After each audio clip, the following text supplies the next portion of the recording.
It's time to get into the fun of making some pumpkins again in preparation for the fall season. Of course, any time is fun time to make pumpkins. But today I'm using a Q-tip. It's bent and I had used it to apply liquid starch on things, so I didn't want to throw it away and I thought this would make a great stem.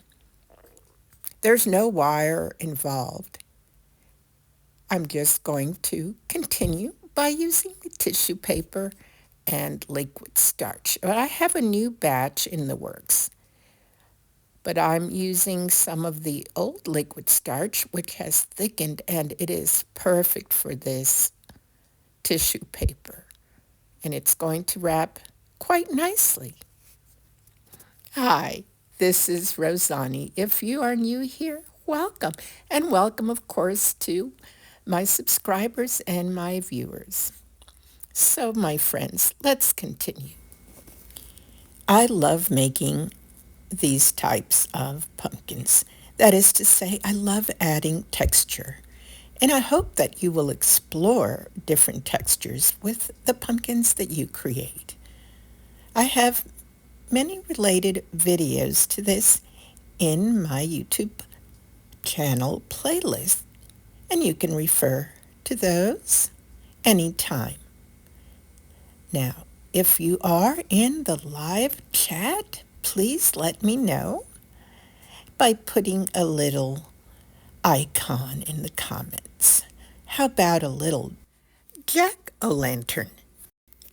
And please do say hi. I really appreciate you being here. Now I'm going to continue on working on this stem. And you see how soft the tissue paper is becoming as I work with it. It's very clay-like and easy to sculpt with the liquid starch, and it's going to get softer and easier. And you see, it is not falling apart.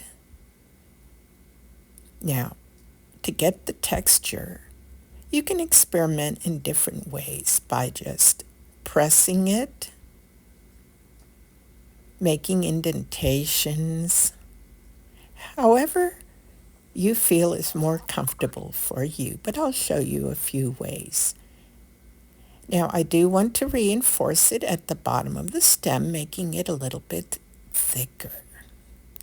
And I'm going to be creating ridges as I go, because I definitely want to make it textured and add a little realism to it. Now at the top of the Q-tip, I'm extending it, and I want it to curl a little, so I've added tissue paper there, and I can elongate it as well. Let's keep going. Can you also let me know in the comments or in the live chat from where you are watching?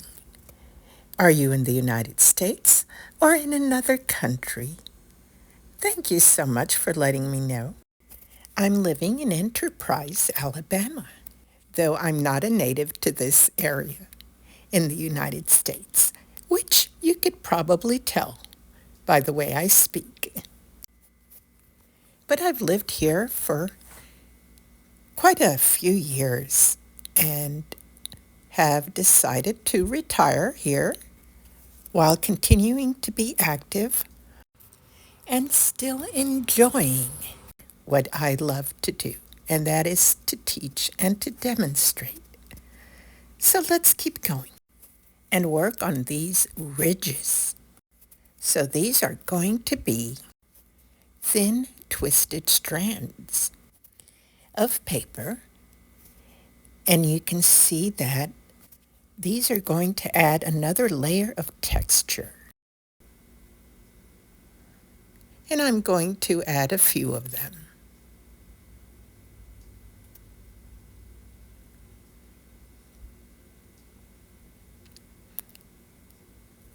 I like to do things like this because when it's time to paint or stain the pumpkin, it will help to create dimension.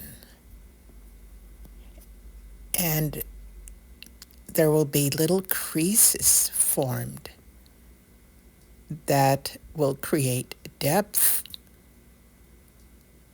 And altogether, you'll be able to see a nice contrast.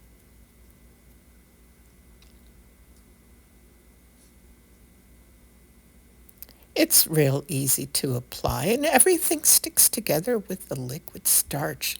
Now, you may have noticed that my hands look fairly clean. That's because it doesn't stick to my fingers like glue. Even though it is sticky in the sense that it adheres together, I don't have to keep wiping my hands. So it is something beneficial. It's time-saving, and the entire process can be very soothing, as it is to me, and I hope that it will be for you as well.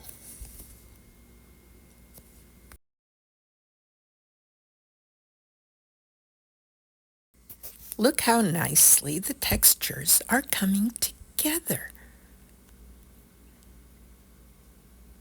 And this is only the beginning because there are so many possibilities to explore.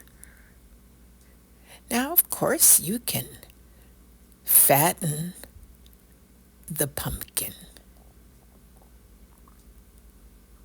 Now here, I'm adding wedges and bulking up the sections that I had lightly illustrated with a pencil. Now you can do this with an ordinary shape, a round shape of crumpled paper, simply pressed in the palm of your hand, and that has been stiffened with liquid starch, as this was. Of course, it will need to be firm and sturdy enough to work with. And like this one, I'm able to take it a step further, and you can too. And not only with one, but several, and in different sizes. Now, I like working on this size because it's convenient for me to photograph it. And when shooting the videos, it's easier because it fits nicely under the camera of my phone, which is on a tripod.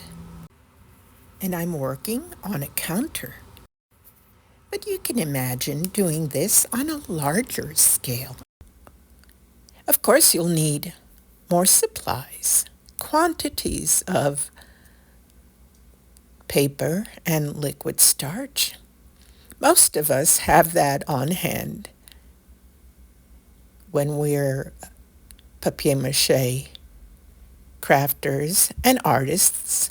We seem to accumulate things, especially if we like to repurpose. We feel, if I'm not mistaken, that if we don't need it now, perhaps there will be some use for it in the future for another project. So there we have it. Now I'm going to let it dry before continuing any further. But thank you for having joined me, and I hope to see you next time. Bye for now.